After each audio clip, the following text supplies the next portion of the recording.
छोलिया हो या लोबिया, सफेद चने या काले चने, सब कुछ मजेदार बने।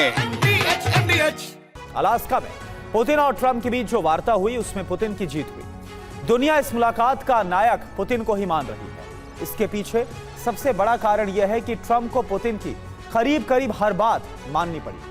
5 घंटे के अलास्का दौरे के दौरान पुतिन का पावर शो दिखा। पुतिन ने अपनी वार्ता चाल में ट्रंप को इस तरह फंसा लिया कि अब उन्होंने पुतिन के लिए खुलकर बैटिंग करनी शुरू कर दी। अब सवाल यह है कि अगर ट्रंप पुतिन के साथ आ गए तो युद्ध का परिणाम क्या होगा, देखिए आप। और इस तरह अलास्का में अमेरिकी राष्ट्रपति डोनाल्ड ट्रंप रूसी राष्ट्रपति व्लादिमीर पुतिन की वार्ता जाल में फंस गए। पुतिन का प्लान सफल हुआ। उन्होंने ट्रंप को अपने पक्ष में ले लिया। मॉस्को में अगली मुलाकात भी मुकर्रर हो गई।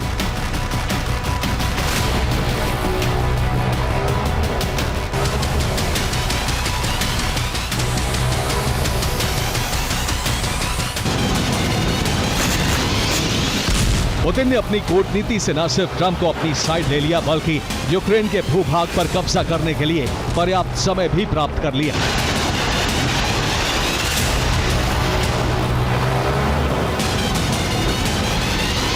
ट्रंप के बुलावे पर पुतिन अलास्का पहुंचे, ट्रंप से मिले।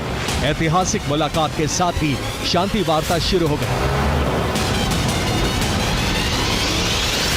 ऐसे में अब ट्रंप रूस पर ना तो नई पाबंदी लगाएंगे ना ही सख्ती बरतेंगे। पुतिन और उनकी सेना को वक्त मिल गया है। अब पुतिन इसका फायदा उठाते हुए यूक्रेन पर अपना कब्जा अभियान तेज कर सकती है।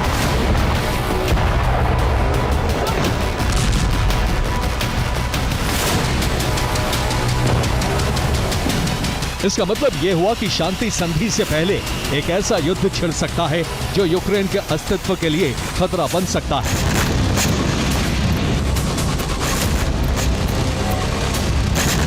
ट्रंप ने वार्ता के बाद ऐलान भी किया है कि वो फिलहाल ना तो रूस और ना ही रूस के साथ व्यापार करने वाले देशों पर कोई कार्रवाई करेंगे। 2 से 3 हफ्तों तक ट्रंप कोई एक्शन नहीं लेंगे। पुतिन के लिए यही जीत मानी जा रही है।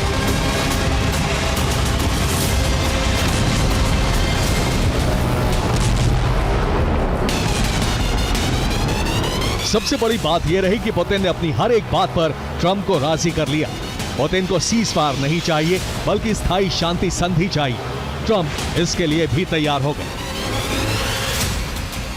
तो अलास्का में ट्रंप और पुतिन की वार्ता में क्या हुआ, इसकी इनसाइड स्टोरी क्या है, अब इसे आप जानिए। पुतिन ने मुलाकात के दौरान ट्रंप से साफ कहा कि वो सीज़फायर नहीं बल्कि युद्ध का स्थायी समाधान चाहते हैं। पुतिन ने ट्रंप से स्थायी हल निकालने को कहा। पुतिन यूक्रेन से स्थायी शांति संधि करना चाहते हैं। ट्रंप ने पुतिन की बात मान ली है। अब ट्रंप भी शांति संधि के पक्ष में। पुतिन और ट्रंप शांति संधि का मसौदा बनाने पर राजी हो गए। स्थायी शांति संधि के मसौदे पर दोनों नेता बातचीत को तैयार हैं। इस बातचीत में ज़ेलेंस्की को भी शामिल करने पर सहमत है। ट्रंप ने स्थायी शांति समझौता करने की सलाह न सिर्फ ज़ेलेंस्की बल्कि यूरोपीय देशों के नेताओं को भी दे दी।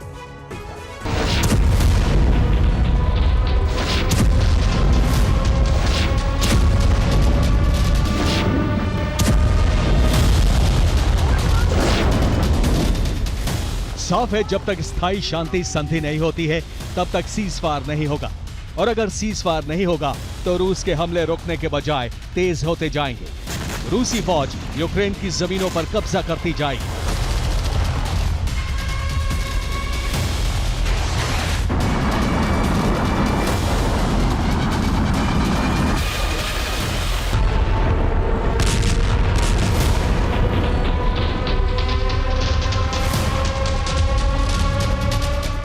सुना आपने, पुतिन ने ट्रंप के सामने ही कहा कि रूस की सभी चिंताओं यानी सभी शर्तों पर विचार करना होगा। इसका मतलब यह हुआ कि स्थायी शांति संधि तभी होगी जब रूस की सभी शर्तें मानी जाएंगी।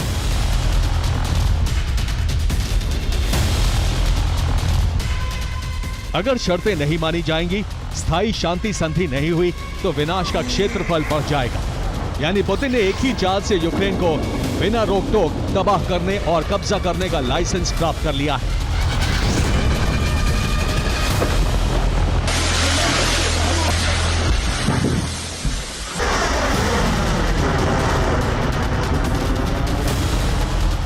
रूस को ट्रम्प का साथ मिला, यूक्रेन दहन का लाइसेंस मिला, तो युद्ध भूमि में रूसी फौज का बारूदी एक्शन शुरू हो गया।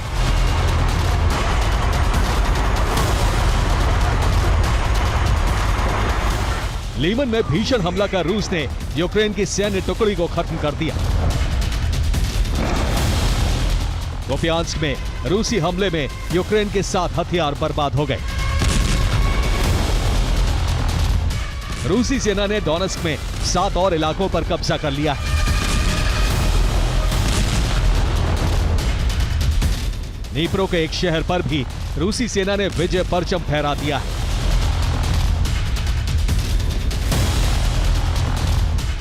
खार्किव में रूस ने यूक्रेन की कमांड पोस्ट को तबाह कर दिया।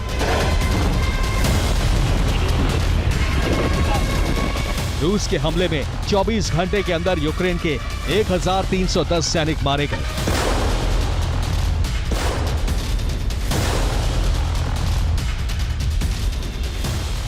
रिपोर्ट्स के मुताबिक रूसी सेना ने यूक्रेन में अब जबरदस्त हमले की तैयारी कर ली। माना जा रहा है कि यह हमला आधी रात को हो सकता है। इसके लिए रूसी सेना ने कई फ्रंट पर तैनाती कर दी।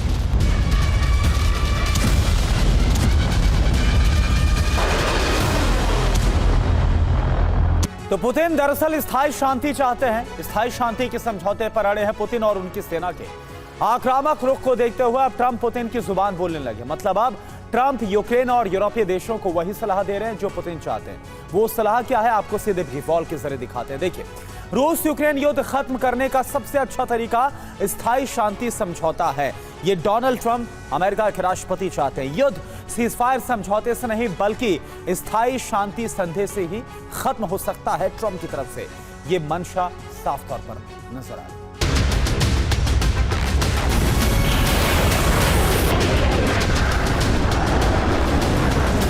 अलास्का वार्ता के परिणाम और रूसी सेना के जबरदस्त हमले से ज़ेलेंस्की और उनकी फोर्स बुरी तरह से बौखला गई है।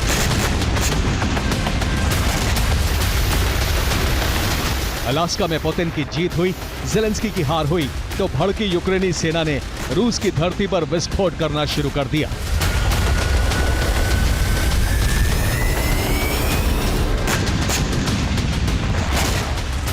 यूक्रेनी सेना ने एक साथ रूस के 8 प्रांतों में ड्रोन से विस्फोट किया। यह मॉस्को की तस्वीर है। यहां धमाकों की वजह से कई कारें जल गई। शक है कि धमाका यूक्रेन के ड्रोन हमले की वजह से हुआ। यूक्रेन के हमले की वजह से रियाजान में रूस की हथियार फैक्ट्री जल गई। हमले में 11 लोग मारे गए, 130 लोग घायल हुए। बेलगोरोद में यूक्रेनी फोर्स ने रूसी सेना के ठिकाने को ध्वस्त कर दिया। वोल्गोग्राद में रूस का हथियार गोदाम तबाह हो गया। यूक्रेन के ड्रोन विस्फोट की वजह से रोस्टोव में कई इमारतें तबाह हो गईं। कोर्स्क में यूक्रेन ने रूस के रडार स्टेशन को जलाकर भस्म कर दिया।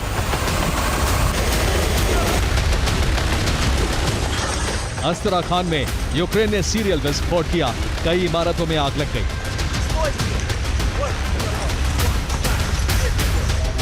ग्रोजनी में यूक्रेन ने हमला कर रूस के 2 सैन्य वाहन को जला दिया। रूस में यूक्रेन के ये हमले ज़ेलेंस्की की बौखलाहट का परिणाम है, क्योंकि यूक्रेन को पता है कि अब उसके पास सरेंडर के अलावा कोई दूसरा विकल्प नहीं बचा है। अगर ज़ेलेंस्की सरेंडर नहीं करेंगे, अगर स्थायी शांति संधि पर दस्तखत नहीं करेंगे, तो रूस को यूक्रेन के बड़े भूभाग पर कब्जा करने का मौका मिल जाएगा। Bureau report, TV9 Bharat.